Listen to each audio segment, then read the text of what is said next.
Bienvenidos a un nuevo video del canal del Mundo de Hipatía. En el video anterior habíamos estudiado sobre las gráficas de funciones. En este video nos toca estudiar sobre las operaciones con funciones. Entre ellas tenemos a la adición, la multiplicación y la composición. ¿Qué pasa cuando hablamos de la adición y la multiplicación?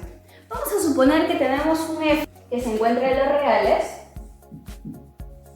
y un g que también se encuentra en los reales, van a pertenecer justamente a este conjunto. El dominio de f y el dominio de g de estas dos funciones también van a pertenecer a los reales. ¿Qué pasa cuando decimos que esta función f más esta función g se van a sumar? La suma sería igual que sumar números, o la multiplicación sería igual a cuando multiplicamos entre reales.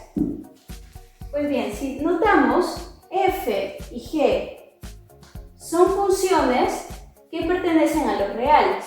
Entonces, si yo tomo un elemento de estos reales, por ejemplo un x, yo diría que mi f, la función de este elemento, lo quiero sumar con la otra función del mismo elemento. Cuando sucede esto, nosotros lo podemos representar como una suma de estas dos funciones, pero hablando de justamente este elemento que pertenece a los reales. Lo mismo vamos a hacer para el producto de las otras dos funciones. Pero ¿cómo se define esta suma? Si nosotros tenemos f más g, significa que tenemos a un elemento, ¿sí? ¿A quién?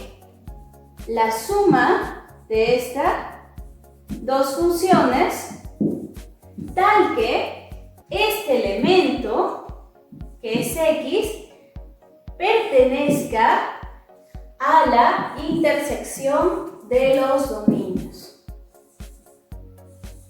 Entonces, si vemos el dominio de f y el dominio de g, para la suma se va a intersectar. ¿Qué pasa con el producto de las funciones? Lo mismo, tenemos este elemento en el cual le estamos multiplicando tal que esta x. ¿Qué pasa con el producto? Pues bien, los dominios de las funciones también se intersectan. ¿Y cómo podemos verlo mediante una gráfica? Aquí tenemos, por ejemplo, una función en g y una función en f. Notamos que tenemos un elemento aquí en g que, cuando trazamos una línea recta, en este punto que se intersecta, tenemos un punto de x, pero con la función justamente de g. Y en este punto de acá, donde se encuentra la recta de f, también tenemos a nuestra x, pero con la función de x. ¿Qué es lo que vemos acá? Vemos que justamente en este punto de esta curva tenemos a x, pero ¿a quién? A la suma de las funciones. Entonces, lo que vemos acá vendría a ser este punto de este solo elemento donde las funciones se están sumando. Entonces, esta curva nos indica que vendría a ser la función de ¿quién? De f más g. Estas operaciones tienen sus propiedades y entre sus propiedades tenemos en la adición 4 axiomas importantes donde te ayudan a definir que realmente esta adición se está cumpliendo en estas funciones. La primera, que vendría a ser la de pertenencia, donde te dice que esta función f y una función g va a pertenecer a un conjunto, cualquier conjunto P, donde va a tener justamente un conjunto finito de elementos, donde la suma de estas funciones también va a pertenecer a este conjunto P. Justamente lo que hemos visto en el ejemplo anterior. Para una función f y g que también pertenece a este conjunto, la suma de estas funciones va a ser igual a la suma de las funciones, pero cambiando el orden. Estamos hablando de la propiedad conmutativa que siempre lo hemos visto. ¿Cómo lo podemos comprobar esto de acá? Podemos decir de que esto se cumple porque los dominios, al intersectarse, son iguales tanto como el dominio de f intersectado con el dominio de g al dominio de g intersectado con el dominio de f. Gracias a que esto es igual, nosotros también podemos decir que esta suma es igual.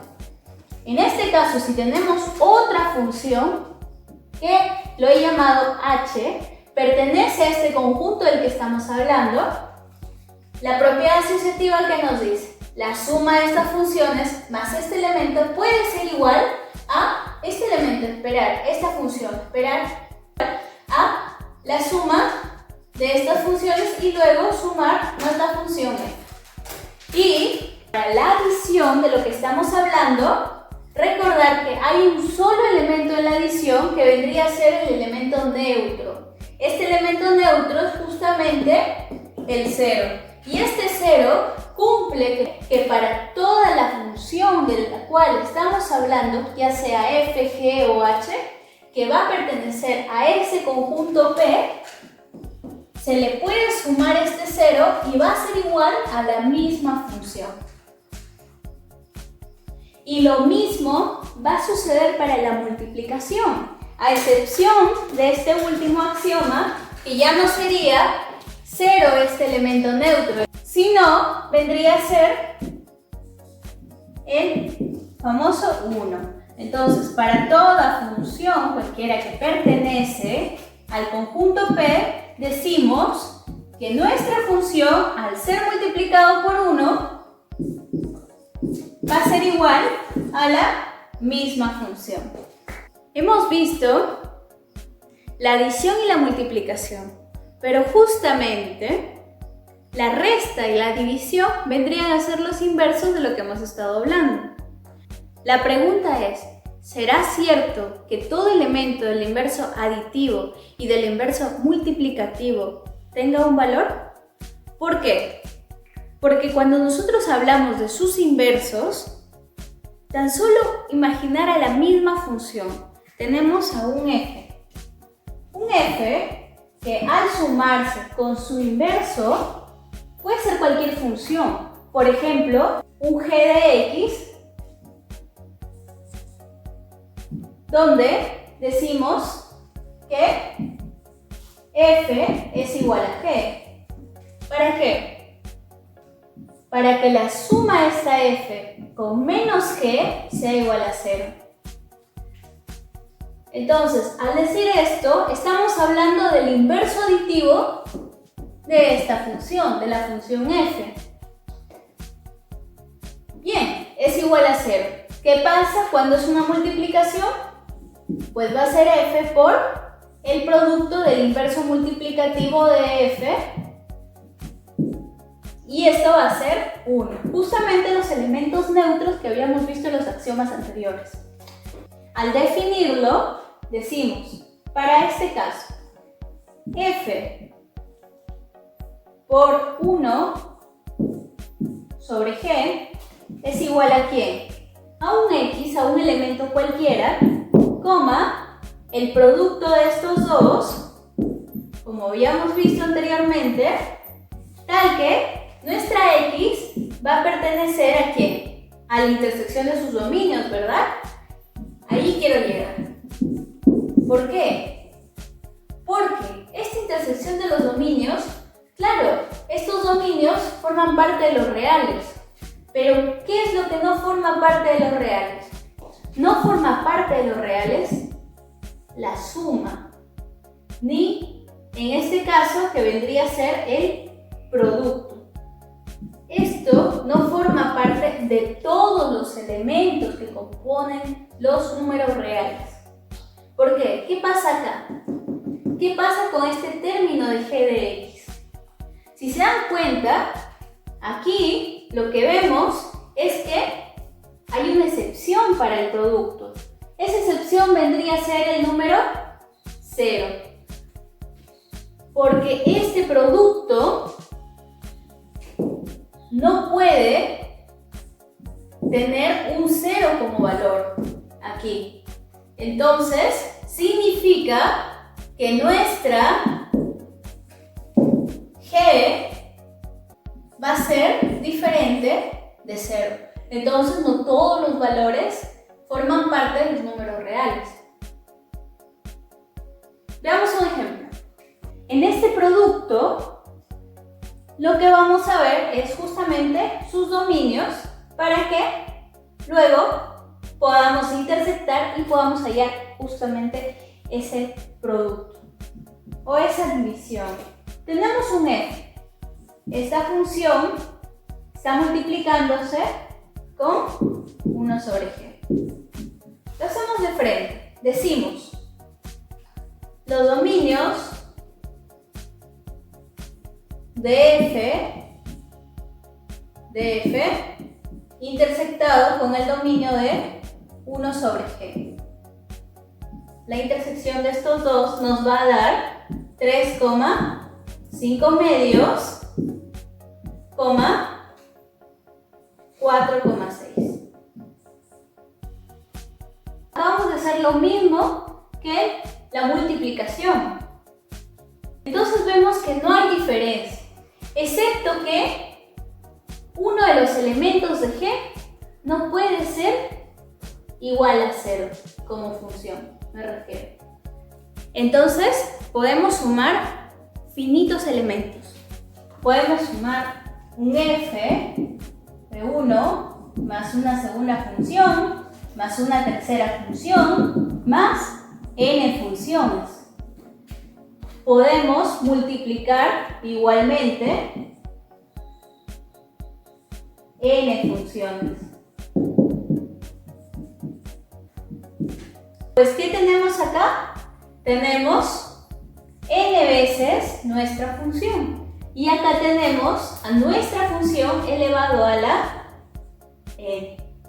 Tal que estos elementos pertenecen a los reales. Ya sabemos para este caso que si n es igual a 0, nuestra función f de n va a ser igual a 1. ¿Por qué? Porque f a la 0 es igual a 1. Cuando n sea menor que 0, vamos a tener a que nuestra f de n va a ser negativa. Este exponente va a ser negativo, entonces significa que la función va a estar en el denominador. ¿Y qué pasaría si nosotros tenemos a una función constante cualquiera y tenemos a una función identidad que lo expresamos de la siguiente manera? Tenemos a una constante que está sumándose con una función identidad. Entonces, esta función que se multiplica con esta función identidad tiene un nombre como tal y a esto se le conoce como funciones racionales. ¿Por qué? Porque acá tenemos un conjunto de funciones que están cumpliendo las operaciones que nosotros hemos estado estudiando. O bien esto puede ser un número, una inversa y sea una división, sea una multiplicación, una suma, una resta. Y justamente para que esto se cumpla, el dominio de esta función constante y el dominio de esta función identidad tienen que pertenecer a nuestro conjunto de los reales. Por ejemplo, tenemos un r que es igual a un i al cuadrado más un 3 sobre un i menos 4. Esta r vendría a ser una función constante que vendría a ser dependiente de esta función identidad. Entonces, si le asignamos un valor, un elemento cualquiera, decimos, ya, r de x va a ser igual a ¿qué? A x al cuadrado más 3 sobre x menos 4. ¿Y qué es lo que tenemos acá? Justamente tenemos una función. Pero ¿de dónde hemos partido para llegar a esto? De nuestras funciones racionales. Y bien, esto ha sido todo por este video. En el siguiente video vamos a hablar sobre la composición de las funciones. Espero que todo vaya bien por casa y de que este curso sea de mucha ayuda para todos ustedes. Gracias.